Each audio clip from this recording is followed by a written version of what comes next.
Subhanahu wa ta'ala. Sebab Allah Subhanahu wa ta'ala telah memberikan kepada kita semua begitu banyak nikmat. Dan di antara nikmat-nikmat tersebut ialah nikmat kesempatan, nikmat kesehatan, wabil khusus nikmat iman dan Islam. Sehingga kita dapat kembali bertemu pada kajian rutin kita yang insya Allah akan membahas kitab Aqidatul Muslimin dalam keadaan sehat walafiat, dalam keadaan beriman dan beragama Islam. Selanjutnya salawat serta salam tidak lupa kita kirimkan kepada baginda kita Nabi Muhammad sallallahu alaihi wasallam beserta para keluarga dan para sahabat, dan insya Allah kita semua yang hadir pada kajian ini akan berkumpul bersama mereka di surga nanti. Amin amin ya rabbal alamin.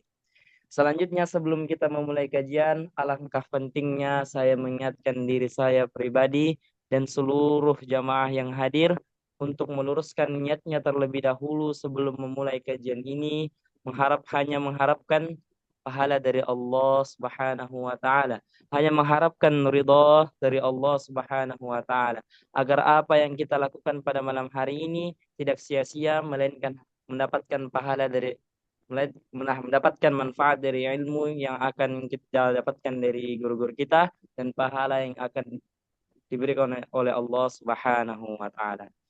Baiklah, setelah kita meluruskan niat kita, marilah kita mempersilahkan guru kita, Syekh Fadhi Fuad Alamuddin hafizahullah taala, dan penerjemah kita Ustadz Muhammad Kahfi hafizahullah taala untuk memulai kajian kita. Tafadhal ya Syekh wa Ustadz, barakallahu fikum. فيكم بارك الله مولانا نبدأ. بس قل له اسمي فادي وليس فاضل. ما هو مولانا؟ اسمي فادي وليس فاضي. أوكي مولانا. وأيضا فؤاد وليس فؤاد. نعم. بسم الله الرحمن Jadi, الرحيم. الحمد لله رب العالمين وصلى الله وسلم على النبي محمد وآله. نحن في السؤال سنبدأ اليوم في السؤال 47 نتكلم على التأويل. الجواب الحمد لله وصلى الله وسلم على رسول الله تعالى أخذ السنية. فإن النبي صلى الله عليه وسلم قال إنما الأعمال بالنيات وإنما لكل امرئ ما نوى. فأخلص النية لله تبارك وتعالى. اللهم ارزقنا الإخلاص في النية والسداد في القول والعمل لله تعالى. تكلم على التأويل. نعم. Alhamdulillah wa sallallahu wa sallam ala rasulillah wa ala alihi wa sahbihi wa mawala. Suara saya jelas kan? Jelas, Ustaz. Puji bagi Allah, salawat dan salam tetap tercurahkan ke baginda Rasulullah sallallahu alaihi wasallam. Syekh mengingatkan kita untuk selalu menghadirkan niat ikhlas karena Allah Subhanahu wa taala. Karena setiap amal soleh itu mesti diawali dengan niat, dan setiap orang itu akan diberi ganjaran sesuai dengan apa yang ia niatkan. Dan pada pertemuan kali ini kita akan membahas tentang takwil, yaitu pertanyaan ke-47 bercerita tentang takwil. Nah, Maulana. الجواب التأويل هو إخراج النص عن ظاهره. هذا من حيث الإجمال ويشمل المقبول وغير المقبول. التأويل المقبول إخراج النص عن ظاهره لمعنى يحتمله بدليل مقبول وليس هوى، وهو جائز في الآيات والأحاديث التي يوهم ظاهرها أن لله يد جارحة. نقول لله يد ليس كأيدينا بمعنى الصفة أو وجه جارحة، أو أنه يجلس على عرش أو يسكن في جهة، أو أنه يوصف بصفة من صفات الخلق. الله منزه عن الجوارح. نعم Kita akan membahas tentang ta'wil. Apa itu ta'wil? Ta'wil adalah ikhrajun nas yang zahirihi. Ta'wil pengertiannya adalah mengeluarkan satu nas, teks dari zahirnya. Dan pengertiannya seperti ini yang telah kita sebutkan, yaitu mengeluarkan nas dari makna zahirnya, itu secara global, dalam arti termasuk di dalamnya ta'wil yang bisa diterima atau ta'wil yang tidak bisa diterima. Apa itu yang dimaksud dengan ta'wil yang bisa diterima? Ta'wil yang bisa diterima adalah ta'wil dengan pengertian mengeluarkan satu nas, ya, mengeluarkan satu nas Al-Quran ataupun hadis dari makna zahirnya, karena memiliki makna yang ada kemungkinan-kemungkinan yang lainnya dengan dalil yang diterima bukan dengan dasar hawa nafsu. Bukan dengan dasar hawa nafsu. Jadi takwil dengan pengertian seperti yang telah kita sebutkan, itu hukumnya boleh pada ayat-ayat Al-Quran.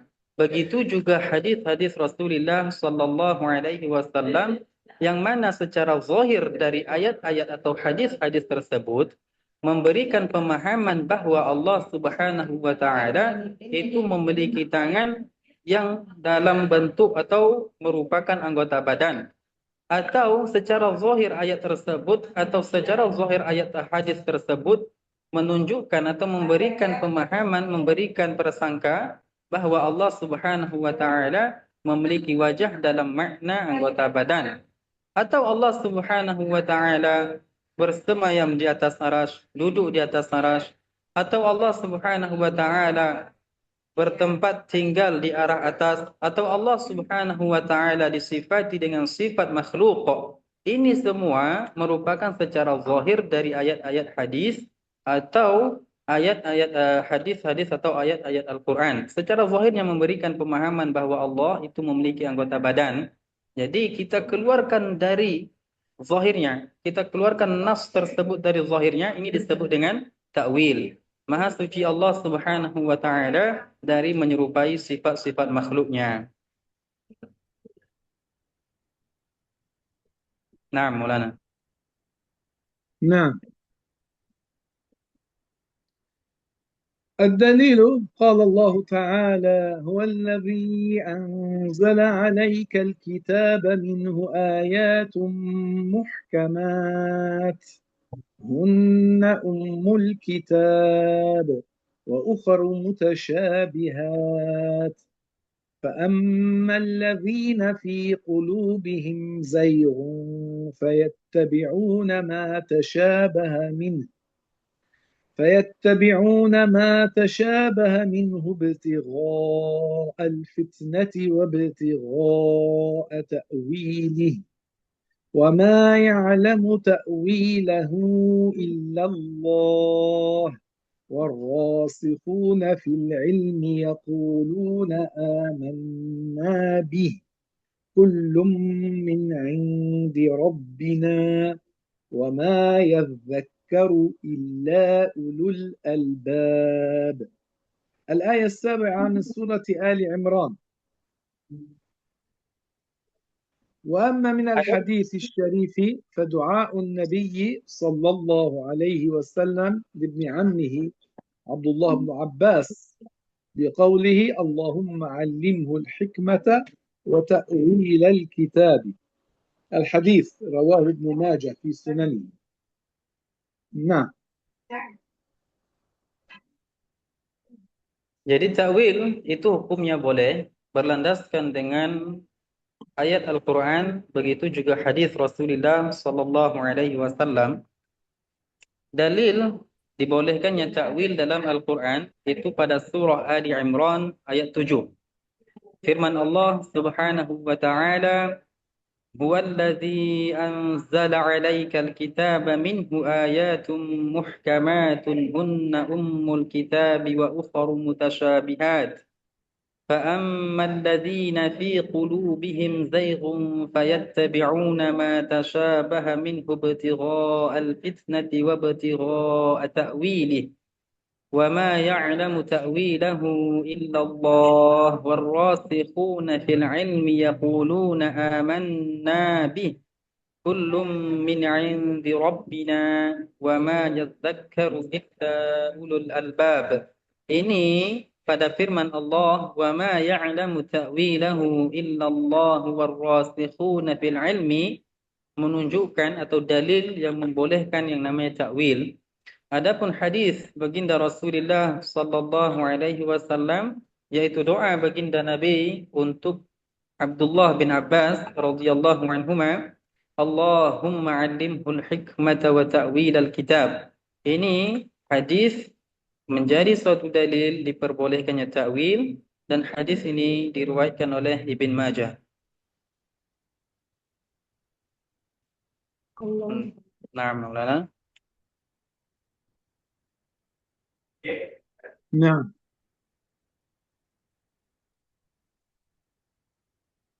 شرح التأويل في القرآن والحديث. قال الله تعالى الآية التي هي من سورة آل عمران السابعة التي قرأناها قبل قليل. الله أخبرنا في هذه الآية أن القرآن فيه آيات محكمات هن أم الكتاب، يعني أصل الكتاب، وأن فيه آيات متشابهات ترد لفهمها إلى الآيات المحكمات. نعم. Jadi penjelasan dari ayat yang telah kita sebutkan tadi, yang telah kita bacakan tadi, yaitu surah Ali Imran ayat 7, wa ma ya'lamu ta'wilahu illallah warrasikhuna fil ilmi, dari awal ayat yang kita baca sampai akhir tadi. Jadi syarahnya bagaimana? Allah Subhanahu wa taala memberitahu kita di dalam ayat tersebut bahwa di dalam Al-Qur'an terdapat ayat-ayat muhkamat, yang mana ayat muhkamat itu merupakan ummul kitab. Ayat muhkamat merupakan ummul kitab dengan makna asal. Dengan makna asal dari kitab. Asal dari kitab. Adapun ayat-ayat mutasyabihat, yaitu adalah ayat-ayat selain ayat-ayat muhkamat, turaddu, itu maknanya atau pemahamannya dikembalikan kepada makna yang sesuai dengan ayat-ayat muhkamat. Itu dia. Karena ayat muhkamat itu kan merupakan asal. Jadi ayat-ayat mutasyabihat dari segi pemahamannya maka dikembalikan kepada ayat muhkamat supaya maknanya selaras. Nah,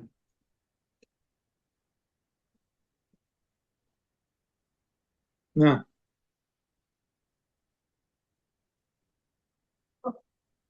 والآيات المحكمة هي ما لا يحتمل من التأويل بحسب وضع اللغة، يعني العربية، لأن القرآن أنزل بلغة العرب، إلا وجها واحدا. هذا تعريف. تعريف آخر أو ما عرف بوضوح المعنى المراد منه، كقوله تعالى ليس كمثله شيء، الآية 11 من سورة الشورى. فهذه الآية تفيد التنزيه الكلي عن الله عز وجل، أنه لا يشبه شيئا، لا في صفة من الصفات ولا في سائر الصفات، ولا يشبه شيء. وقوله تعالى ولم يكن له كفوا أحد، وقوله تعالى هل تعلم له سميا. فإن هذه الآيات ليس لها بحسب وضع اللغة العربية إلا معنى واحد، أن الله عز وجل لا يشبه شيئا. نعم. jadi sekarang kita akan memberikan pengertian dari ayat-ayat muhkamat dan ayat-ayat mutasyabihat. Oke. Jadi ayat-ayat muhkamat itu adalah ayat yang memiliki satu makna. Artinya tidak memiliki makna yang lain. Dia cuma memiliki satu makna dari segi bahasa. Tidak memiliki kemungkinan makna yang lain. Tidak. Tapi hanya memiliki satu makna yang jelas. Atau dengan pengertian yang lain, ayat muhkamat itu adalah ma'urifa biwuduhil ma'nal muradimin. Artinya apa? Telah diketahui dengan jelas makna yang dimaksud dari firman Allah Subhanahu wa taala. Jadi ketika ayat itu sudah jelas makna yang dimaksud dari Al-Quran, yang dimaksud oleh Allah Subhanahu wa taala dari ayat tersebut, itu disebut dengan ayat muhkamat. Seperti firman Allah Subhanahu wa taala di dalam surah Asy-Syura ayat 11, "Laisa kamitslihi syai'." Dia Allah tidak serupa dengan ciptaannya, baik dari satu segi maupun semua segi. Jadi ayat ini tidak memiliki makna yang lain kecuali tanzih, kecuali mensucikan Allah Subhanahu wa taala dari menyerupai makhluknya. Begitu juga seperti firman Allah Subhanahu wa taala, "Wa lam yakul lahu kufuwan ahad." Bahwa Allah tidak memiliki keserupaan, tidak ada yang sama dengan Allah. Jadi ayat ini sudah jelas. Makna yang diinginkan, yang dimaksud itu sudah jelas. Disebut dengan ayat muhkamat. Begitu juga firman Allah Subhanahu wa taala, "Hal ta'lamu lahu samiyya." Menunjukkan bahwa Allah Subhanahu wa taala memiliki nama-nama, memiliki sifat-sifat yang sempurna yang menunjukkan kesempurnaan bagi zatnya. Ini juga sudah jelas termasuk contoh dari ayat-ayat muhkamat. Nah, Maulana. نعم. أما الآيات المتشابهات، المتشابه من الآيات فهو ما لم تتضح دلالته، يعني دلالته على المراد غير واضحة، أو يحتمل أوجها عديدة. يعني هذه العبارة باللغة العربية تحتمل عدة أوجه، واحتيج إلى النظر لحمله على الوجه المطابق. إذا العلماء ينظرون أن هذه الآية متشابهة تحتمل أوجه متعددة، أي وجه من الوجوه اللغة العربية يحتمله هذا المعنى؟ يعني القرآن أنزل بلغة العرب، فلا بد أن يكون معناه موافق لما تقتضيه لغة العرب، لكن بعض الكلمات لا تحتمل، يعني بعض الكلمات تحتمل أوجها متعددة، بعضها قد يليق بالله وبعضها لا يليق. لذلك الأمر لا بد من حمل هذه الآيات على وجه بلغة العرب يليق بالله، لا يتعارض مع الآيات المحكمات. وهذا النظر نظر من؟ ليس نظرنا نحن، بل نظر أهل النظر والفهم الذين لهم دراية بالنصوص ومعانيها، ولهم دراية بلغة العرب، فلا تخفى عليهم المعاني، إذ ليس كل إنسان يقرأ القرآن له أن يفسره. كقوله تعالى: الرحمن على العرش استوى. Adapun ayat-ayat mutasyabihat, maknanya adalah ma lam tattadih dilalatuhu. Maknanya adalah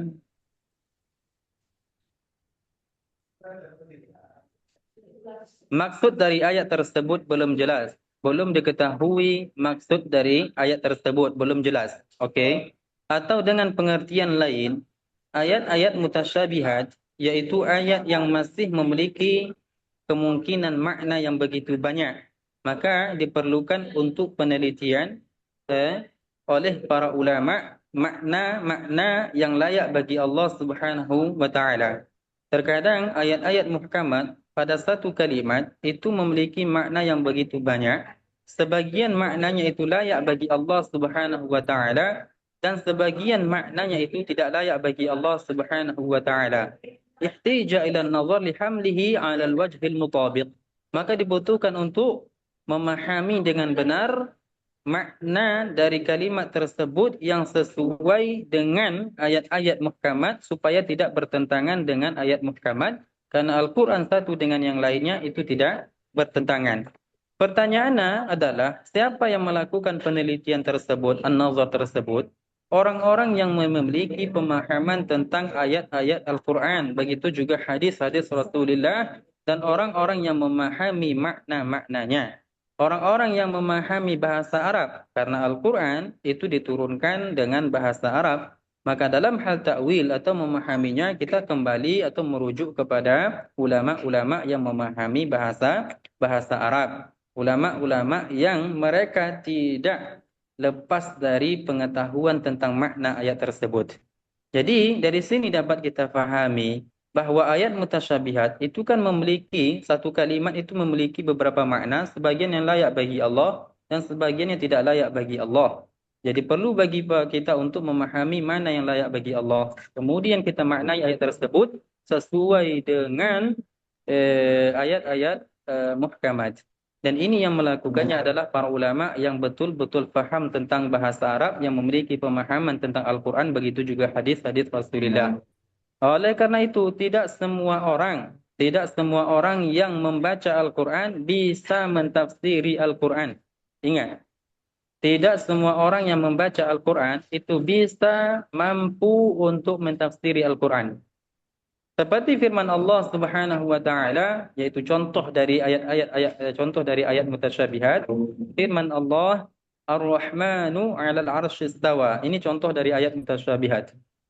Nah, Syekh. لما هذه الآية الرحمن على العرش استوى آية متشابهة؟ لأن لفظة استوى لها في لغة العرب 15 معنى، وبعض معانيها لا يليق بالله وبعض معانيها يليق بالله عز وجل. Jadi pada firman Allah Subhanahu wa taala Ar-Rahmanu 'alal 'arsy istawa, kita telah menyebutkan bahwa ini contoh dari ayat-ayat mutasyabihat. Oke. Kata istawa di dalam bahasa Arab itu memiliki beberapa makna. Syekh menyebutkan ada 15 makna. Sebagian maknanya itu layak bagi Allah dan sebagian makna dari kata istawa itu tidak layak bagi Allah.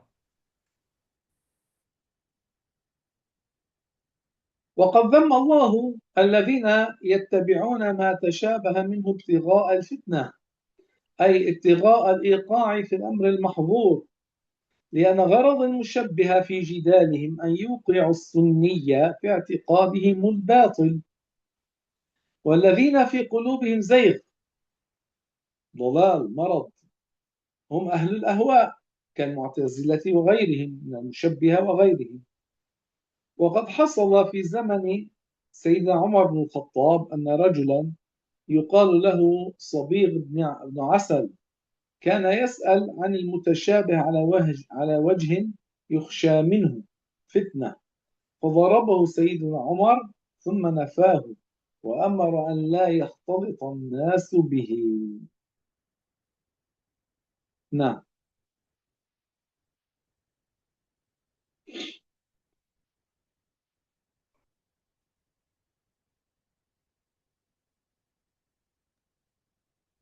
Ustadz, mic-nya belum dibuka, Ustadz.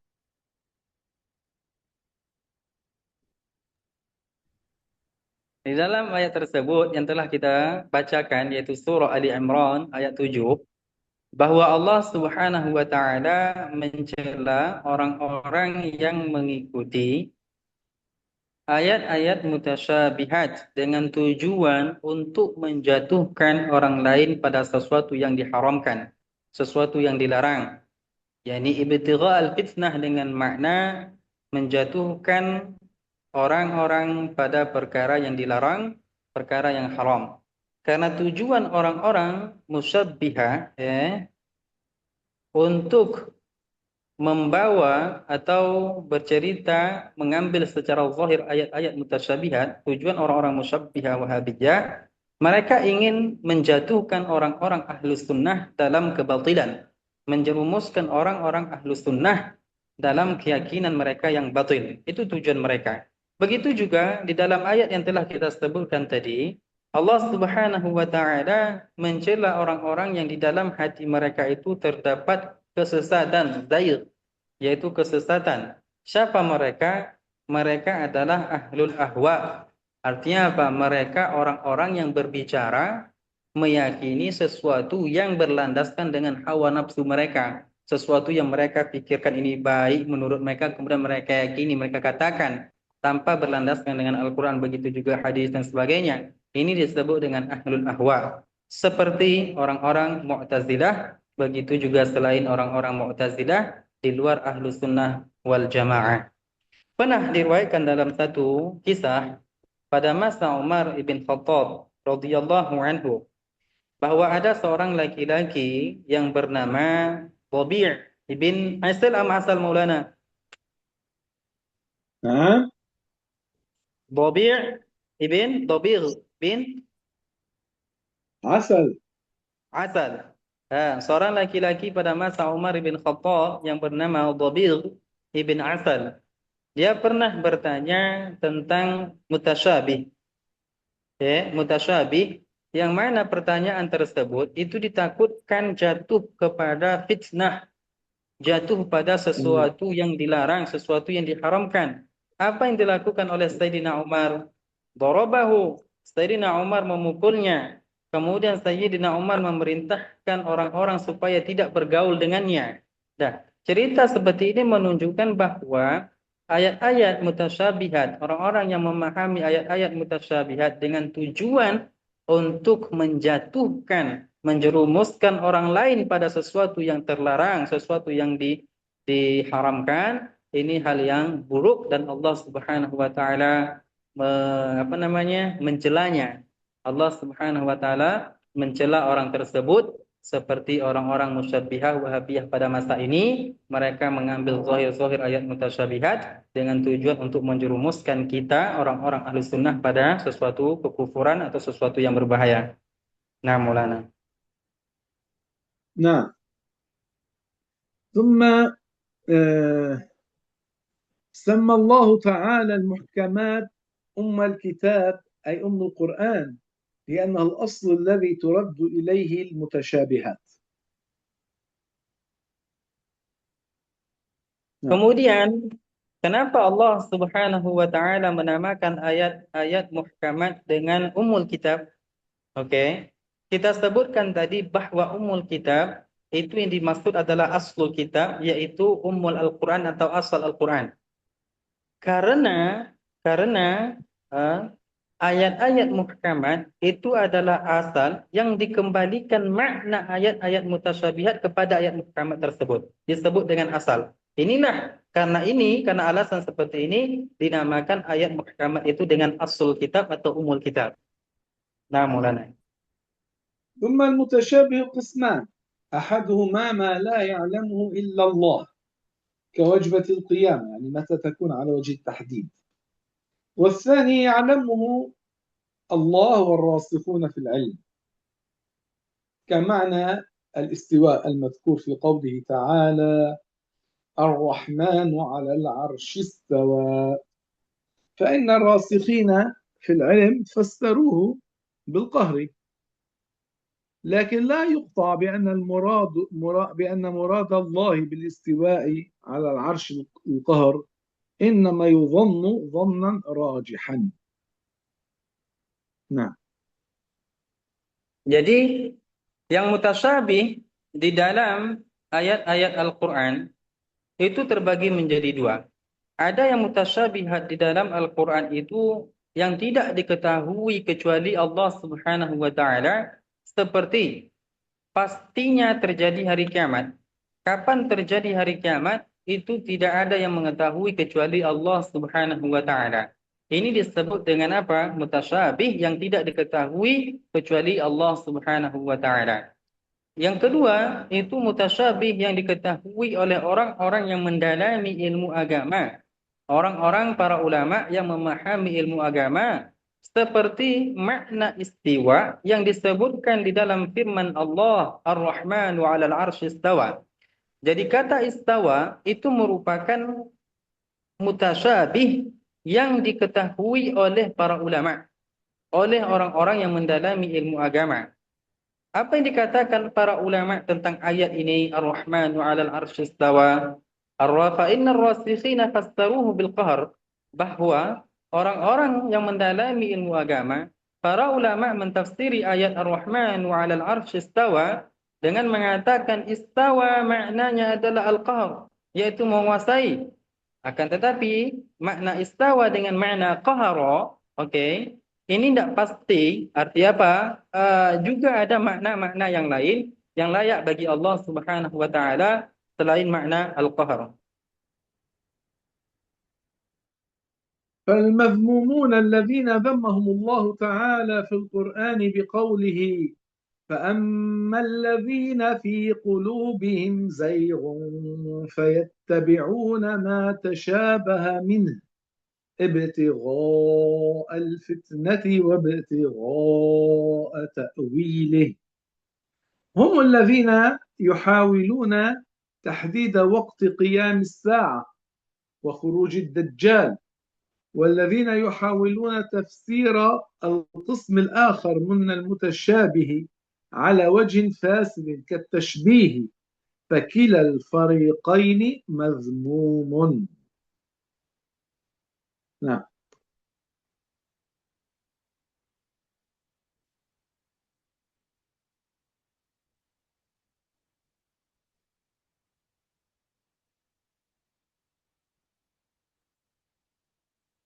Suaranya nggak ada Ustadz Kahfi. Mic-nya Ustadz. Adapun orang-orang yang dicela pada firman Allah, فَأَمَّا الَّذِينَ فِي قُلُوبِهِمْ زَيْغٌ فَيَتَّبِعُونَ مَا تَشَابَهَ مِنْهُ ابْتِغَاءَ الْفِتْنَةِ وَابْتِغَاءَ تَأْوِيلِهِ وَمَا يَعْلَمُ تَأْوِيلَهُ إِلَّا اللَّهُ. Kan ada disebutkan di situ orang-orang yang di hati mereka kesesatan, orang-orang yang mengikuti mutasyabih di dalam Al-Quran dengan tujuan untuk menjatuhkan, menjerumuskan orang-orang kepada sesuatu yang dilarang, sesuatu yang haram atau sesuatu yang kufur. Oke? Mereka itu adalah orang-orang yang berusaha mentakwil sehingga mereka menetapkan secara pasti kapan terjadinya hari kiamat, kapan keluarnya Dajjal. Oke, mereka tetapkan secara pasti, oh kiamat terjadi sekian, sekian, sekian. Dajjal akan keluar pada hari ini, waktu ini, semua kata mereka. Mereka berusaha untuk memahami ayat-ayat atau memahami kapan terjadinya hari kiamat sehingga mereka memastikan secara detail, secara pasti tentang itu, padahal hal semacam ini kan tidak ada yang mengetahuinya kecuali Allah. Jadi orang yang seperti ini dicaci oleh Allah Subhanahu wa taala. Begitu juga orang-orang yang mencoba untuk mentafsiri Al-Qur'an. Orang-orang yang mencoba mentafsiri ayat-ayat mutasyabihat di dalam Al-Qur'an dengan makna yang rusak. Dengan makna yang rusak, seperti orang-orang yang mentafsiri ayat Al-Quran tapi mereka mengatakan bahwa Allah Subhanahu wa taala serupa dengan ciptaannya, seperti kelompok musyabbihah, Wahabiyah. Mereka memahami Al-Quran, memahami ayat-ayat mutasyabihat dengan makna yang rusak sehingga mereka menyamakan Allah Subhanahu wa taala dengan ciptaannya. Dua kelompok ini, baik mereka yang berusaha untuk mentakwil sesuatu yang tidak diketahui kecuali Allah, atau mereka yang berusaha untuk mentakwil ayat-ayat mutasyabihat dengan makna yang rusak, madhmum. Kedua kelompok ini dicela oleh Allah Subhanahu wa taala. نعم. فالتأويل إذا كان على الوجه السائغ شرعا لا يذم فاعله بل يمدح. وقد ذكر علماء الأصول أن التأويل يعني إخراج النص عن ظاهره لا يسوغ إلا لدليل عقلي قاطع أو سمعي ثابت. وقد ثبت بالأدلة النقلية والعقلية أن الله سبحانه وتعالى يستحيل عليه أن يوصف بالاستقرار أو بالجلوس على العرش، فلذلك كان السلف لا يحملون المتشابه على ظاهره، وكانوا يقولون أمروها كما جاءت بلا كيف. ذكره البيهقي.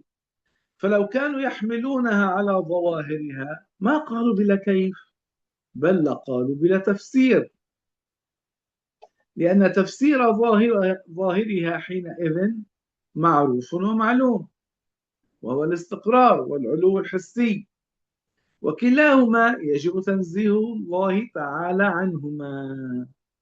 فاكتفوا بالإيمان بها وحملها على معنى يليق بالله سبحانه وتعالى من غير تحديد معنى لها على وجه القطع. نعم.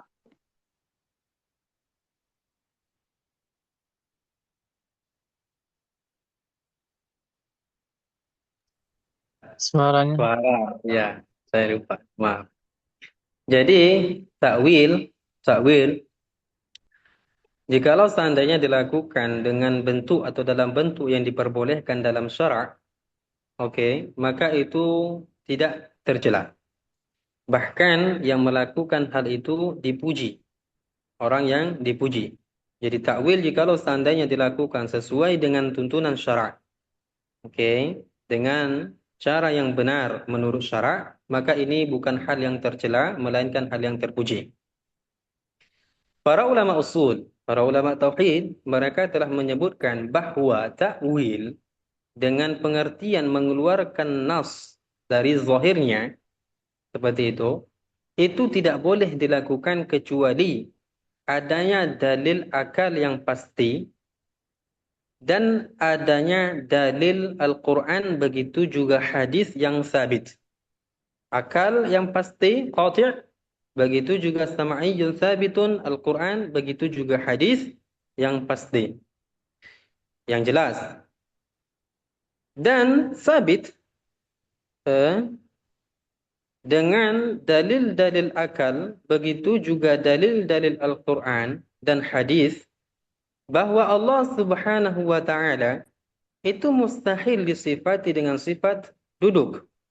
Bahwa Allah Subhanahu wa ta'ala mustahil disifati dengan sifat bersemayam di atas arasy. Ini ungkapan atau keyakinan ini berlandaskan dengan dalil Al-Quran, begitu juga hadis dan akal yang sehat. Oleh karena itu, para ulama salaf, mereka tidak membawa atau mereka tidak memahami ayat-ayat mutasyabihat secara zahirnya. Akan tetapi, ketika mereka membaca ayat-ayat mutasyabihat, para ulama salaf mengatakan amirruha kama ja'at bila kaif. Baca ayat Al-Quran tersebut, ayat-ayat mutasyabihat tersebut, pahami ayat-ayat mutasyabihat tersebut sebagaimana yang warid dalam Al-Quran, dengan keyakinan bahwa ayat tersebut, bahwa Allah Subhanahu wa ta'ala itu mustahil disifati dengan sifat makhluk. Jadi ketika kita membaca ayat mutasyabihat, kita meyakini makna yang diinginkan oleh Allah Subhanahu wa ta'ala tanpa meyakini bahwa Allah disifati dengan sifat makhluk. Hal ini kisah bahwa ulama salaf, mereka tidak memahami ayat mutasyabihat secara zahirnya saja. Ini disebutkan dalam kitab Al-Asma was Sifat karangan Al-Imam Al-Baihaqi. Kalaulah para ulama salaf memahami ayat-ayat mutasyabihat secara zahir, maka mereka akan mengatakan amirruha kama ja'at bila tafsir. Mereka akan mengatakan fahami ayat-ayat mutasyabihat tersebut sebagaimana yang disebutkan dalam Al-Quran tanpa adanya tafsir. Maka mereka akan mengatakan hal demikian. Tapi mereka mengatakan apa? Mereka tidak mengatakan hal demikian, melainkan mereka mengatakan amirruha kama ja'at bila kaif. Menunjukkan bahwa ketika kita ingin memahami ayat-ayat mutasyabihat, perlu didasari dengan keyakinan bahwa Allah Subhanahu wa ta'ala tidak serupa dengan ciptaannya, bahwa Allah Subhanahu wa ta'ala sifatnya tidak sama dengan sifat ciptaannya. Karena tafsir secara zahir ayat mutasyabihat ketika itu telah diketahui, yaitu apa? Al-ulu, begitu juga al-ulu al-hissi, begitu juga al-istiqrar. Dan wajib bagi kita untuk mensucikan Allah Subhanahu wa ta'ala dari ciptaannya. Oleh karena itu, para ulama salaf, mereka mencukupkan diri mereka dengan beriman kepada ayat-ayat mutasyabihat dan memahami ayat-ayat mutasyabihat dengan makna yang layak bagi Allah Subhanahu wa ta'ala. Seperti itu. Jelas ya? ما شاء الله. طيب. أما المذموم فهو صرف اللفظ عن ظاهره بلا دليل نقلي أو عقلي، بل هو عبث لا يجوز في كلام الله عز وجل ولا في كلام نبيه صلى الله عليه وسلم، كما قال الرازي في المحصول. نعم.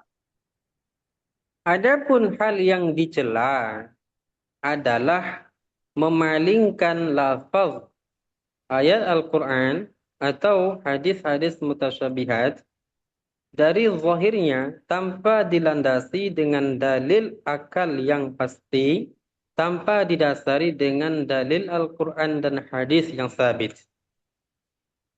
Mentafsiri ayat-ayat Al-Quran tanpa didasari dengan dalil akal, dalil naqal, dalil Al-Quran begitu juga hadis, itu hal yang main-main, hal yang tidak pantas untuk dilakukan. Dan ini jelas tidak boleh dipraktekkan pada Al-Quran, pada kalamullah subhanahu wa ta'ala, begitu juga pada hadis-hadis Nabi, sebagaimana yang dikatakan oleh Ar-Razi. Na'am. وإطلاق المشبهة قولهم التأويل تعطيل وزيغ باطل، كيف وقد ثبت التأويل عن السلف الصالح؟ ثم إن المشبهة يناقضون أنفسهم، فهذا الذم راجع عليهم، لأنهم يؤولون الآيات التي توهم أن الله في جهة تحت، أما الآيات التي توهم أن الله في جهة فوق فيتركون تأويلها. Adapun yang dikatakan oleh orang-orang Wahabiyah musyabbihah, mereka mengatakan begini, takwil merupakan sesuatu yang salah. Kata mereka seperti itu, takwil merupakan sesuatu yang batil, sesat. Oke, sampai di sini paham ya? Orang Wahabiyah mengatakan takwil itu sesat, takwil itu salah. Ungkapan mereka itu batil, tidak ada dasarnya, tidak ada landasannya. Bagaimana bisa mereka mengatakan hal demikian, sedangkan para ulama salaf salih telah melakukan takwil, dan orang-orang Wahabiyah musyabbihah mereka itu bertentangan dengan diri mereka sendiri. Kenapa? Dan ini merupakan satu cacian yang kembali kepada mereka. Karena mereka itu mentakwil ayat-ayat Al-Quran atau hadis-hadis Nabi yang secara zahirnya memberikan pemahaman bahwa Allah Subhanahu wa taala berada di bawah, di arah bawah. Adapun ayat-ayat yang memberikan secara zahirnya memberikan pemahaman bahwa Allah Subhanahu wa taala berada di arah atas, mereka meninggalkan takwilnya. Artinya mereka tidak mau mentakwil ayat tersebut. Di sinilah disebutkan tanaqud. Mereka itu bertentangan dengan diri mereka sendiri. Perbuatan mereka itu saling bertentangan. Dan ini merupakan cacian kepada mereka. Mereka mengatakan bahwa takwil itu adalah sesuatu yang sesat. Tapi ketika mereka membaca ayat-ayat Al-Quran atau hadis-hadis Nabi yang mutasyabihat, yang memberikan secara zahir, yang memberikan pemahaman bahwa Allah itu di atas, mereka tidak mau mentakwilnya. Tapi kalau ada yang memberikan pemahaman bahwa Allah itu di bawah, mereka mentakwilnya. Ini disebut dengan tanaqud. Na'am Maulana. نعم. فقوله تعالى الرحمن على العرش استوى، وقوله إليه يصعد الكلم الطيب والعمل الصالح يرفعه، لا بد من تأويلهما وردهما إلى الآيات المحكمات، ولا يجوز التأويل والحمل على الظاهر، ولا يجوز ترك التأويل والحمل على الظاهر، لأنه يلزم من ذلك ضرب القرآن بعضه ببعض، وذلك لأن ظاهر قوله تعالى الرحمن على العرش استوى، وقوله إليه يصعد الكلم الطيب والعمل الصالح يرفعه يوهم تحيز الله في جهة فوق، وقوله تعالى ولله المشرق والمغرب فأينما تولوا فثم وجه الله، ظاهره أن الله في أفق الأرض. وقوله تعالى في حق إبراهيم عليه السلام: وقال إني ذاهب إلى ربي سيهدين، الآية 99 من سورة الصافات. ظاهره أن الله ساكن في فلسطين، لأن إبراهيم عليه السلام كان متوجها إليها. وهذه الآية ظاهرها أن الله تعالى في جهة تحت. فإن تركنا هذه الآيات على ظواهرها كان ذلك تناقضا، ولا يجوز وقوع التناقض في القرآن، فوجب ترك الأخذ بظواهر هذه الآيات والرجوع إلى آية ليس كمثله شيء. Nah, Dan. Oke, terbuka mikrofonnya. Jadi kita tadi menyebutkan bahwa orang-orang Musyabbihah Wahabiyah, mereka ketika membaca ayat Al-Quran, yang mana zahir dari ayat mutasyabihat tersebut memberikan pemahaman bahwa Allah itu berada di arah bawah, mereka mentakwilnya. Oke. Kalau ada ayat-ayat mutasyabihat yang secara zahirnya memberikan pemahaman bahwa Allah itu berada di arah atas, mereka tidak mau mentakwilnya. Di sini kita akan menyebutkan contoh ayat-ayat mutasyabihat yang kalau tidak kita takwil akan bertolak belakang maknanya. Yang pertama, firman Allah Subhanahu wa taala dalam surah Taha, begitu juga firman Allah Subhanahu wa taala dalam surah Fatir, ilaihi yas'adul kalimut thayyib. Dua ayat yang telah kita sebutkan tadi mesti kita takwil dan kita palingkan maknanya sesuai dengan makna ayat-ayat muhkamat.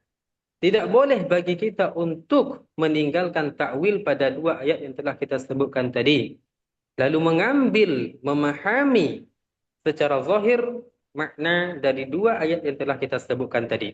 Karena mengambil secara zahir dari makna ayat yang telah kita sebutkan tadi, itu akan menjadikan Al-Quran satu dengan yang lainnya itu saling bertolak belakang.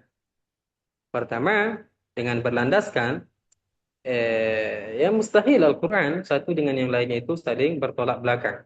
Begitu juga firman Allah Subhanahu wa taala, Ar-Rahman wa 'alal 'arsy istawa, ilaihi yas'adul kalimut thayyib, itu memberikan pemahaman bahwa Allah Subhanahu wa taala berada di atas arah. Dua ayat yang telah kita sebutkan tadi itu memberikan pemahaman bahwa Allah Subhanahu wa taala secara zahirnya secara zahirnya memberikan pemahaman bahwa Allah itu berada di arah atas. Dan firman Allah Subhanahu wa taala, walillahil masyriq wal maghrib fa aynama tuwallu fathamma wajhullah, menunjukkan secara zahirnya menunjukkan bahwa Allah Subhanahu wa taala itu berada di ufuk timur, di ufuk bumi. Seperti itu, barat, begitu juga timur. Dan begitu juga firman Allah Subhanahu wa taala menceritakan tentang Sayyidina Ibrahim alaihi salam. Wa qala inni zahibun ila rabbi sayahdin. Dalam surah As-Saffat ayat 99, secara zahir ini, ayat ini menjelaskan bahwa Allah Subhanahu wa taala itu bertempat tinggal di Palestina. Karena Nabi Ibrahim alaihi salam itu berangkat pergi menuju Palestina. Secara zahir ayat ini menunjukkan bahwa Allah Subhanahu wa taala itu berada di Palestina. Zahir ayat ini menunjukkan bahwa Allah Subhanahu wa taala itu berada di arah bawah. Kalau seandainya kita meninggalkan takwil ayat-ayat yang telah kita sebutkan tadi, kemudian kita mengambil secara zahir dari ayat-ayat tersebut, maka akan terjadi yang namanya tanaqud, yaitu saling bertolak belakang makna ayat ini dengan ayat-ayat yang lainnya. Dan tanaqud di dalam Al-Quran itu hal yang mustahil. Satu ayat Al-Quran dengan yang lainnya itu mustahil bertolak belakang. Maka wajib bagi kita untuk meninggalkan yang namanya mengambil ayat-ayat mutasyabihat secara zahirnya, secara zahirnya. Dan ini semuanya dalam hal memahami ayat-ayat mutasyabihat, kita kembali kepada firman Allah Subhanahu wa taala, "Laisa kamitslihi syai'." Dia Allah Subhanahu wa taala tidak serupa dengan ciptaannya, baik dari satu segi maupun semua segi. Jadi ayat-ayat mutasyabihat itu semua maknanya merujuk atau kembali selaras dengan makna firman Allah, laisa kamitslihi syai'. Meskipun secara zahir ayat-ayat mutasyabihat itu saling bertentangan, tapi hakikatnya yang dimaksud dari ayat tersebut bahwa Allah Subhanahu wa taala Maha suci dari menyerupai ciptaannya. Seperti itu dalam memahami ayat-ayat mutasyabihat, begitu juga muhkamat. Nah, Maulana. وأما من قال جهة فوق تليق بالله وجهة تحت نقص على الله فلذلك لا نؤول الآيات التي تدل ظواهرها على أنه في جهة فوق بل نؤول الآيات التي تدل ظواهرها على أنه في جهة تحت. فالجواب على هذه الشبهة أن جهة فوق مسكن الملائكة، وكذلك مدار النجوم والشمس والقمر جهة فوق، وليس هؤلاء أفضل من الأنبياء الذين منشأهم في جهة تحت وحياتهم في جهة تحت إلى أن يموتوا فيدفنوا فيها. ثم إن الملك والسلطان قد يسكنان في بطن الوادي وحراسهما يكونون على الأعالي. فهذا القياس الذي تعتبره المشبهة هو قياس فاسد لا يلتفت إليه إلا من هو ضعيف العقل فاسد الفهم. Nah, Jadi kata Syekh, orang-orang yang mengatakan ini orang-orang bukan orang ahli sunnah ya, mereka mengatakan bagaimana arah atas katanya merupakan arah yang layak bagi Allah Subhanahu wa taala. Adapun arah bawah itu merupakan kekurangan bagi Allah Subhanahu wa taala. Oleh karena itu, kita tidak boleh, kata mereka ya, kita tidak boleh mentakwil ayat-ayat yang secara zahirnya menunjukkan bahwa Allah Subhanahu wa taala itu berada di arah atas. Kita tidak boleh mentakwilnya, kata dia seperti itu. Akan tetapi, ayat-ayat mutasyabihat yang secara zahirnya menunjukkan bahwa Allah berada di arah bawah, itu baru kita takwil. Kata mereka seperti itu. Lalu bagaimana cara kita menjawab? Bagaimana cara kita membungkam syubhah mereka? Ini bukan dalil yang mereka sebutkan, melainkan syubhah. Bagaimana cara kita membungkamnya? Kita katakan, arah atas itu merupakan tempat para malaikat. Begitu juga arah atas merupakan tempat rotasinya bintang-bintang, matahari, rembulan, itu semua berada di arah atas. Sesuatu yang berada di arah atas, oke, mereka tidak lebih mulia daripada para nabi yang tempatnya berada di bumi, yang itu di arah bawah. Seluruh para nabi, mereka itu berada di bumi, yaitu di bawah langit, di arah bawah, yaitu di bawah langit. Ini tidak menunjukkan bahwa sesuatu yang berada di arah atas itu lebih mulia daripada yang di bawah, di arah bawah. Karena para nabi, mereka hidup di bumi, mereka lebih mulia dari apa yang ada di langit, dari apa yang berada di arah atas. Ya, mereka di bawah, arah bawah hidup, begitu juga mereka meninggal dunia di bumi ini, begitu juga mereka dimakamkan di bumi ini. Kemudian kita juga memberikan suatu jawaban perbandingan kepada mereka, bahwa terkadang seorang raja, seorang sultan itu terkadang tinggal di lembah, yang berada di bawah, di arah bawah. Adapun penjaga mereka, penjaga keduanya, yaitu penjaga sultan atau penjaga raja, itu berada di tempat yang begitu tinggi dengan tujuan untuk menjaga raja, begitu juga sultan. Apakah raja dan sultan itu lebih mulia daripada penjaga-penjaga tersebut? Jawabannya iya, meskipun sultan atau raja tersebut berada di bawah, di arah bawah. Jadi kias yang mereka ucapkan orang-orang eh, yang tidak sehat tadi, yang melontarkan syubhat yang tidak sehat itu, jadi kias yang mereka ucapkan itu adalah kias yang rusak. Jadi tidak boleh kita mempercayainya dan tidak boleh bagi kita untuk mengikutinya. Jadi tidak ada satupun orang yang mengikuti apa yang dikatakan oleh mereka kecuali orang-orang yang memiliki pemahaman yang sempit, memiliki akal yang begitu rusak. Nah, Maulana. فمذهب أهل السنة الأشاعرة والماتريدية هو الصواب السديد الموافق للعقل والنقل. Adapun ajaran aqidah ahli sunnah wal jamaah, pengikut Abu Hasan al-Asy'ari, begitu juga Abu Mansur al-Maturidi, adalah keyakinan pemahaman yang benar, yang sesuai dengan Al-Quran, hadis, begitu juga akal sehat. Nah, Maulana.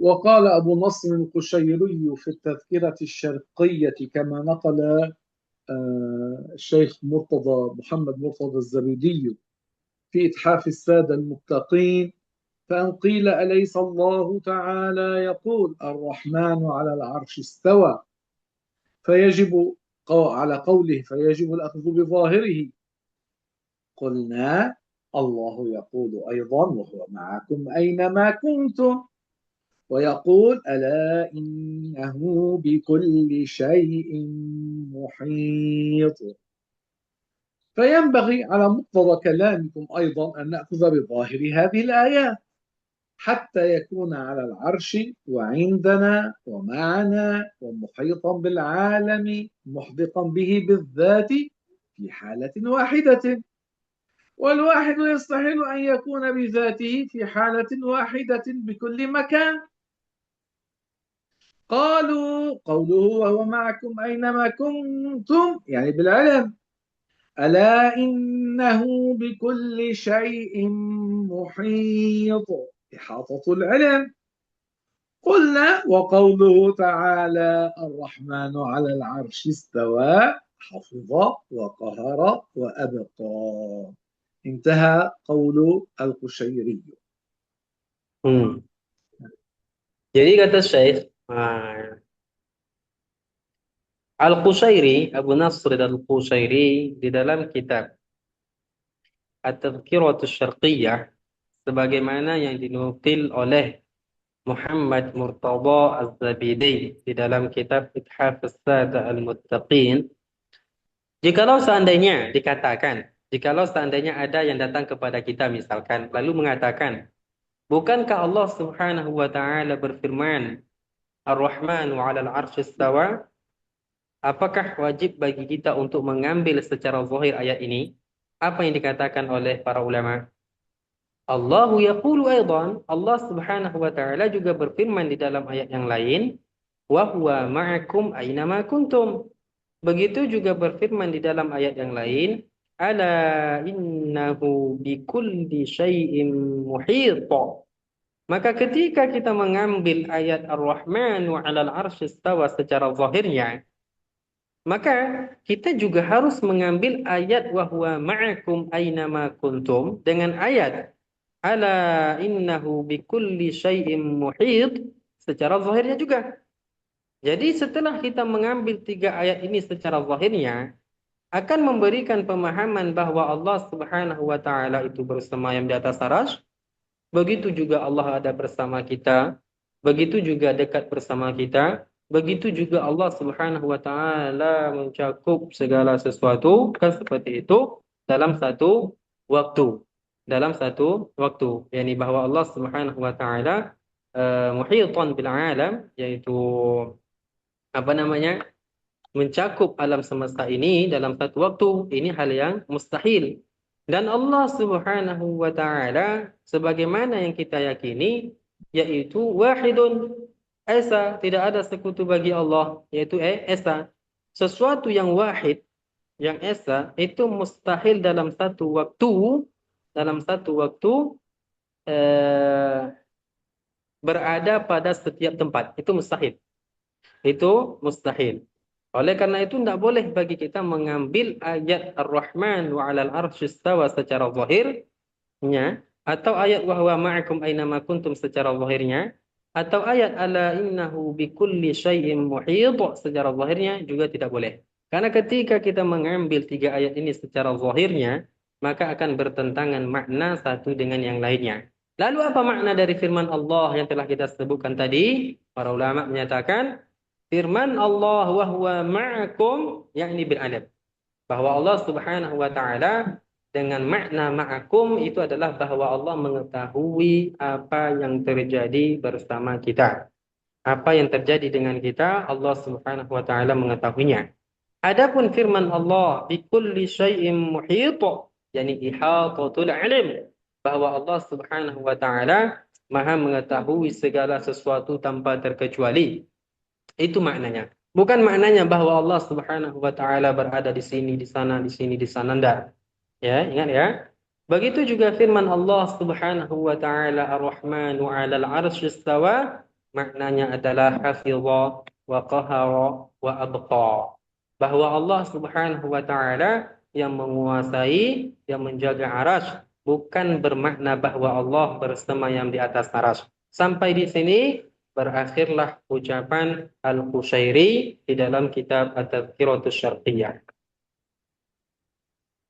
المعنى أنهم قد أولوا هذه الآيات وهو معكم أينما كنتم بالعلم، أولوا ألا إنه بكل شيء محيط، إحاطة علم، أولوها. فكيف يعيبون على غيرهم تأويل آية الاستواء بالقهر؟ لما أولوا هنا ولا يؤولون هناك؟ ما هذا التحكم؟ أهل السنة والجماعة ما هو أولوا، لما أولوا؟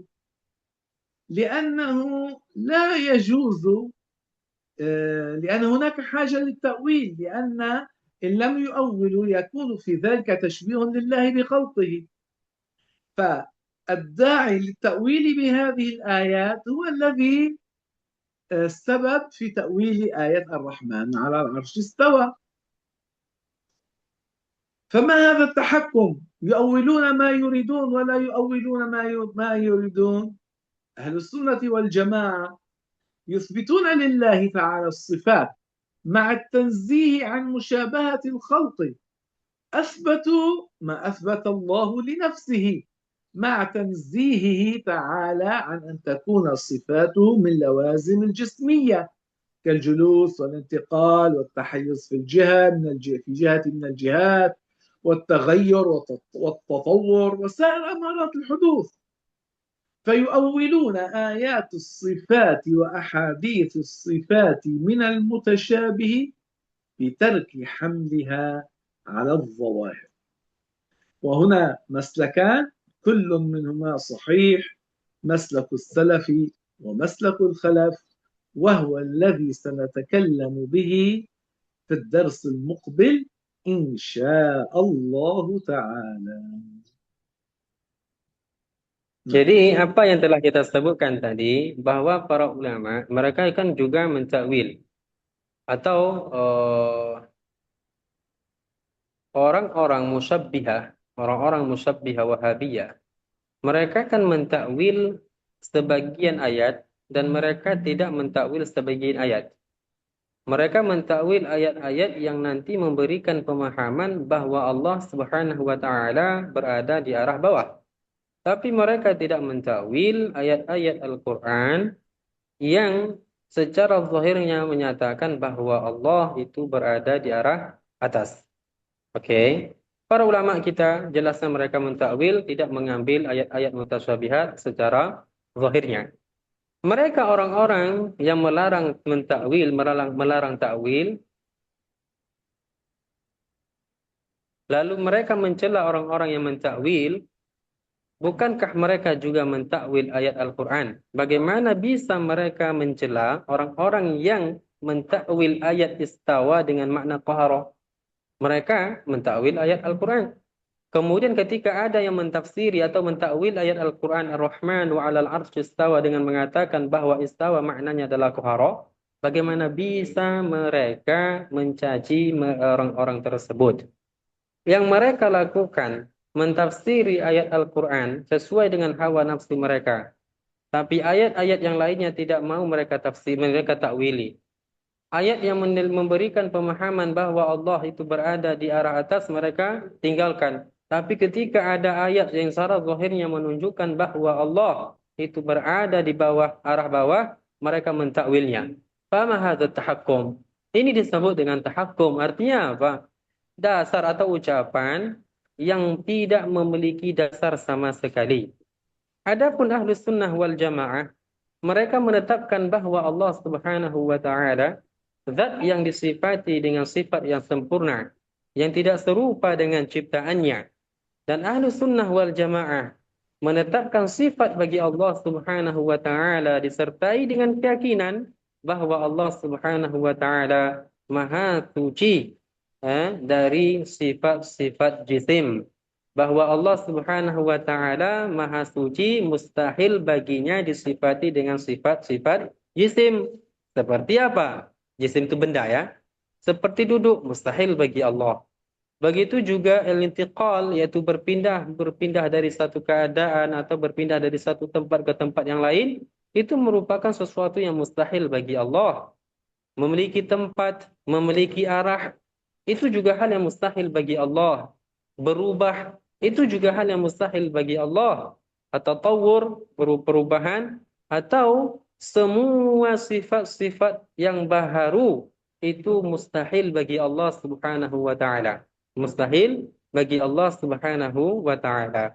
Jadi ulama-ulama Ahlus Sunnah, yaitu orang-orang Ahlus Sunnah seperti kita mentakwil ya ayat-ayat atau sifat-sifat Allah yang disebutkan dalam ayat Al-Quran, begitu juga hadis-hadis mutasyabihat, dengan cara tidak mengambil zahirnya, kemudian kita juga mentakwilnya. Kita tidak mengambil zahirnya, lalu kita palingkan maknanya sesuai dengan makna yang layak bagi Allah Subhanahu wa taala. Itulah Ahlus Sunnah wal Jamaah. Amulana. Dan ini takwil yang telah kita sebutkan tadi itu memiliki dua metode, dan setiap metodenya itu benar. Itu metode pertama adalah metode yang dilakukan oleh ulama salaf, dan yang kedua adalah metode yang dilakukan ulama khalaf. Dan dua metode ini akan kita bahas pada pertemuan akan datang insyaallah. Namulana. فلأحد سؤال أو استيضاح أو استفسار فيما ذكرنا؟ Ada pertanyaan atau hal yang kurang jelas dari apa yang telah kita sebutkan tadi, yang telah kita jelaskan tadi? Ada pertanyaan di kolom obrolan, Ustadz?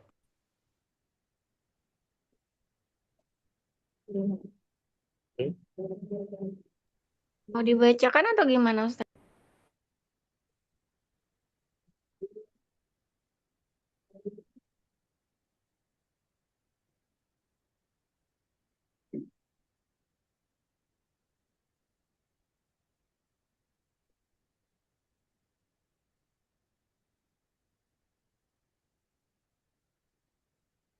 Maulana, نعم hal min نعم al-ayat al-mutash hal zukirat fil Quran anna walida Sayyidina Ibrahim alaihi salam sani'al awthan.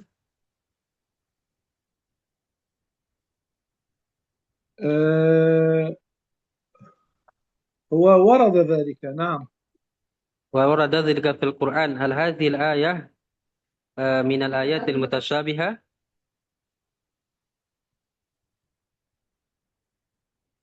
لما يذكر أن آية متشابهة؟ لا أعرف، مجرد السؤال، أنا لا أعرف مولانا. والسؤال ما هو الثاني. هو نعم. لا يعني آه، لو كان أن أبا إبراهيم كان على الكفر، هذا ليس بأمر مستحيل عقلا، بل هو جائز. فلما يؤولها؟ هو لا يجوز تأويل الآيات إلا لدليل عقلي ثابت، إلا لدليل نقدي ثابت أو دليل عقلي ثابت. ومعناه لا يشترط أن يكون لكل نبي من أنبياء الله من والد أو من أب مسلم، صح؟ لا يشترط. لا يشترط، كما أنه لا يشترط أن يكونوا أبناء الأنبياء على كلهم على الإيمان.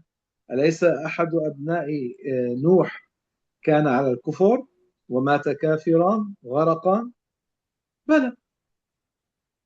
Nah, Maulana. Jadi untuk pertanyaannya, memang disebutkan dalam ayat Al-Quran tentang kisah ayah Nabi Ibrahim, pembuat berhala. Dan kata Syekh, ini ya jelas, ini sudah jelas. Artinya Syekh tidak tahu kenapa bisa timbul pertanyaan apakah ini termasuk ayat mutasyabihat atau tidak. Syekh tidak tahu kenapa ini bisa timbul pertanyaan seperti ini. Kemudian pertanyaan kedua, dia tidak disyaratkan. Artinya apa? Kafirnya seorang ayah dari seorang nabi, itu adalah hal yang bisa diterima oleh akal. Itu hal yang bisa diterima oleh akal. Jadi tidak penting untuk perlu lagi untuk ditakwil, kan seperti itu. Jelas ya? Kafirnya seorang ayah dari seorang nabi, itu hal yang bisa diterima oleh akal. Jadi tidak disyaratkan seorang nabi itu harus memiliki ayah yang muslim, tidak. Jadi tidak disyaratkan seorang nabi itu memiliki ayah yang muslim. Sebagaimana bisa diterima hal itu dengan dasar bahwa keturunan seorang nabi itu tidak disyaratkan harus muslim juga. Nabi Nuh alaihissalam, anak-anaknya ada yang kafir. Dan Nabi Ibrahim alaihissalam juga ayahnya kafir. Dan itu hal yang bisa diterima. Dan tidak disyaratkan kalau nabi itu harus memiliki ayah atau keturunan yang muslim. Tidak disyaratkan. Jelas ya? Siapa yang bertanya itu? Nur Khafifah. Jelas.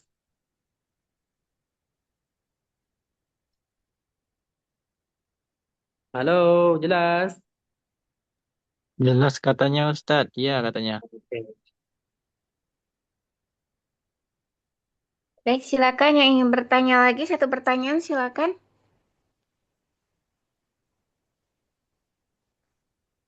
Itu Sepertinya nggak.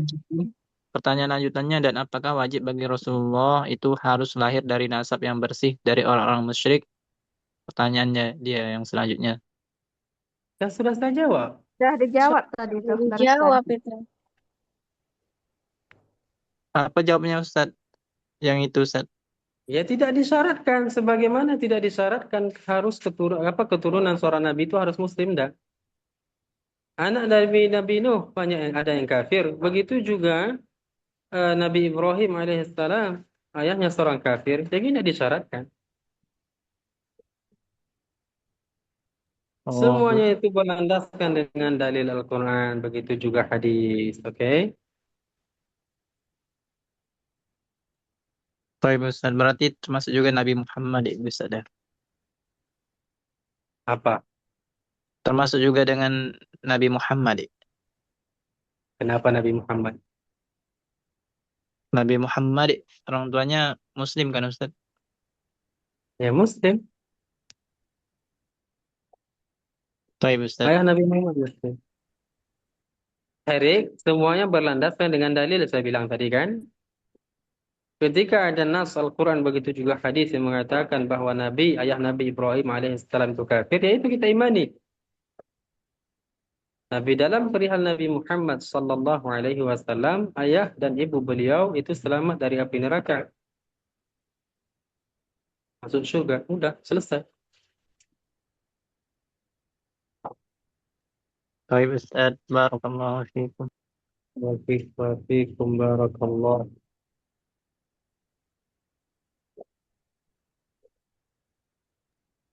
Baik Ustaz, sepertinya tidak ada pertanyaan lagi. Mungkin ditutup dengan doa.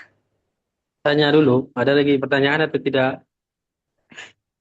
Silakan yang ingin bertanya atau yang kurang jelas silakan. Ustaz, kalau orang tua Nabi itu kan Muslim kan, ada enggak Ustaz dalilnya Ustaz?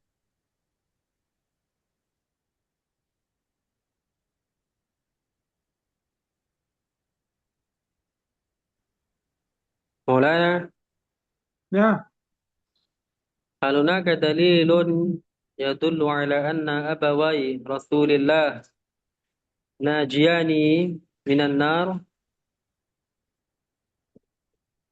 وورد أن الإمام أبو حنيفة قال عن والدي الرسول ما ماتا كافرين، نحن نقول إنهما ناجيان.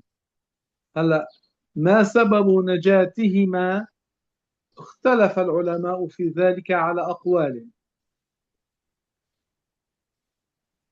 لكن هم قالوا ناجيان. ماذا قلتم في الأخير مولانا؟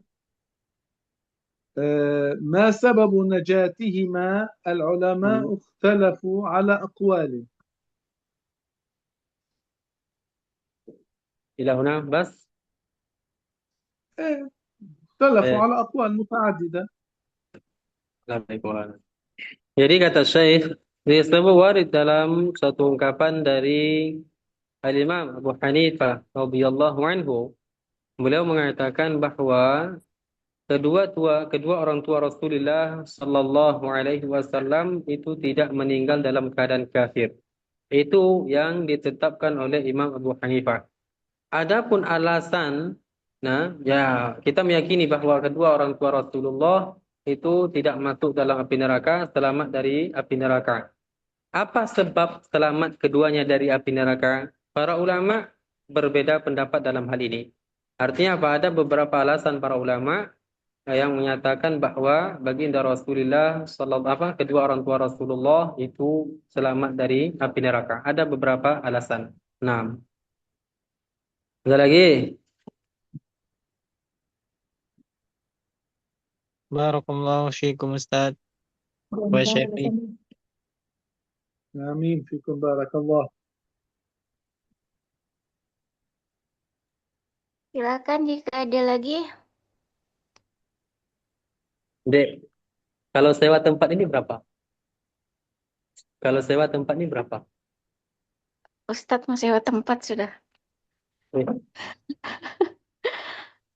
Silakan, ada lagi? Mungkin Bang Fahmi mau tanya? Tidak ada, Kak. Cukup. Oke, Masya Allah, baik-baik. Bunda Neni mungkin? Jelas deh. Masya Allah, ada lagi? Umi Titi? Bunda Siti Rohmah, silakan. Yang kurang jelas mungkin? Kak Iswan Dewi? Siapa lagi? Tidak ada, Dena. Masya Allah, sehat-sehat semuanya ya. Ya, Baik, Umi bukan. Oke. Nggak ada Ustadz, katanya Ustadz Kafi. Boleh ditutup mungkin Ustadz? Nah, Maulana, naftim bidua. نعم إذا لا سؤال. بسم لا الله سؤال الرحمن مولانا. الرحيم الحمد لله رب العالمين وصلى الله وسلم على النبي محمد وآله. اللهم إنا نسألك بأن لك الحمد لا إله إلا أنت وحدك لا شريك لك المنان بديع السماوات والأرض يا ذا الجلال والإكرام.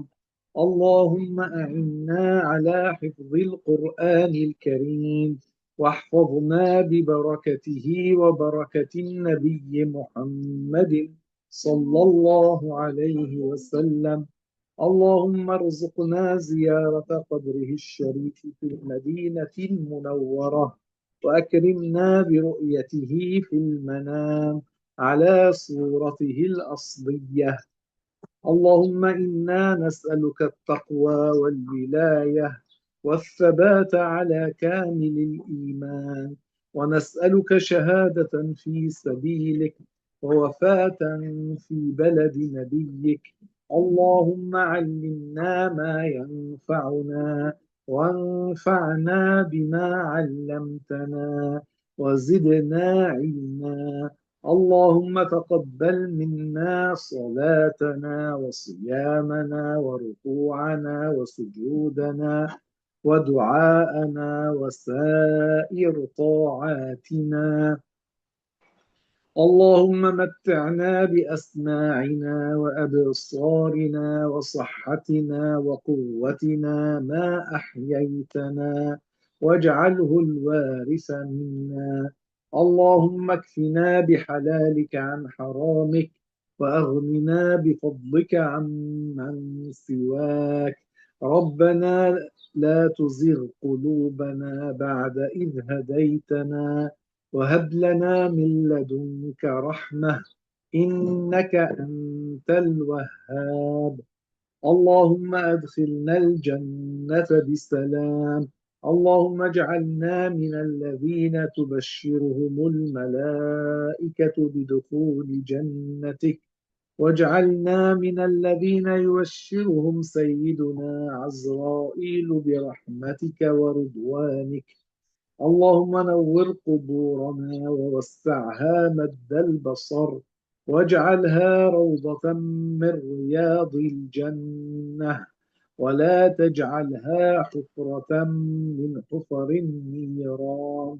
اللهم اجعلنا من أهل عليين ومن أصحاب اليمين الذين يدخلون الجنة بلا عذاب مع السابقين الأولين. اللهم اقسم لنا من خشيتك ما تحول به بيننا وبين معاصيك، ومن طاعتك ما تبلغنا به جنتك، ومن اليقين ما تهون به علينا مصائب الدنيا. اللهم باعد بيننا وبين معاصيك كما باعدت بين المشرق والمغرب يا رب العالمين. اللهم اجعلنا من الذين يعبرون الصراط طائرين، وأكرمنا بشربة من حوض نبيك لا نظمأ بعدها أبدا، نشربها عن تلذذ لا عن عطش، يا أرحم الراحمين يا الله. اللهم إنا نسألك بكل اسم هو لك سميت به نفسك، أو علمته أحدا من خلقك، أو استأثرت به في علم الغيب عندك، أن تجعل القرآن العظيم ربيع قلوبنا ونور صدورنا وجلاء أحزاننا وذهاب همنا وكربنا وغمنا. اللهم استرنا فوق الأرض، وارحمنا تحت الأرض، واعف عنا يوم العرض. اللهم اكفنا بحلالك عن حرامك، وأغننا بفضلك عن من سواك. اللهم علمنا ما جهلنا، وذكرنا ما نسينا، واجعل أعمالنا ونياتنا خالصة لك. اللهم اجعلنا من العلماء العاملين والأولياء الكاملين والشهداء الأبرار المخلصين الصادقين. اللهم إنا نسألك حبك وحب من يحبك، والعمل الذي يبلغنا حبك. اللهم اجعل حبك أحب إلينا من أنفسنا ومن أهالينا ومن الماء البارد. اللهم اجعلنا من أحبابك الأتقياء الأنقياء الأخفياء. اللهم كما جمعت بيننا وبين بعض المسلمين في هذه الدنيا على طاعة، نسألك يا رحمن يا رحيم أن تجمع بيننا وبين الأنبياء والمرسلين والأولياء والصالحين في مواقف يوم القيامة وفي الجنة. اللهم ارزقنا الجنة وما قرب إليها من قول أو عمل، وأجرنا من النار وما قرب إليها من قول أو عمل. اللهم اغفر لأصحاب الحقوق علينا، اللهم اغفر لمشايخنا، اللهم اغفر لأهالينا ولإخواننا الذين سبقونا بالإيمان، اللهم اغفر لأرحامنا المسلمين، اللهم اغفر لكل من سألنا وطلب منا الدعاء من المسلمين، وآتهم سؤلهم من الخير. اللهم اجمعنا وإياهم في الفردوس الأعلى. اللهم اغفر لمن حضر هذا المجلس، اللهم اغفر لمن كان سببا في اجتماعنا في هذا المجلس. اللهم اغفر لنا وللمؤمنين والمؤمنات الأحياء منهم والأموات، وآخر دعوانا أن الحمد لله رب العالمين.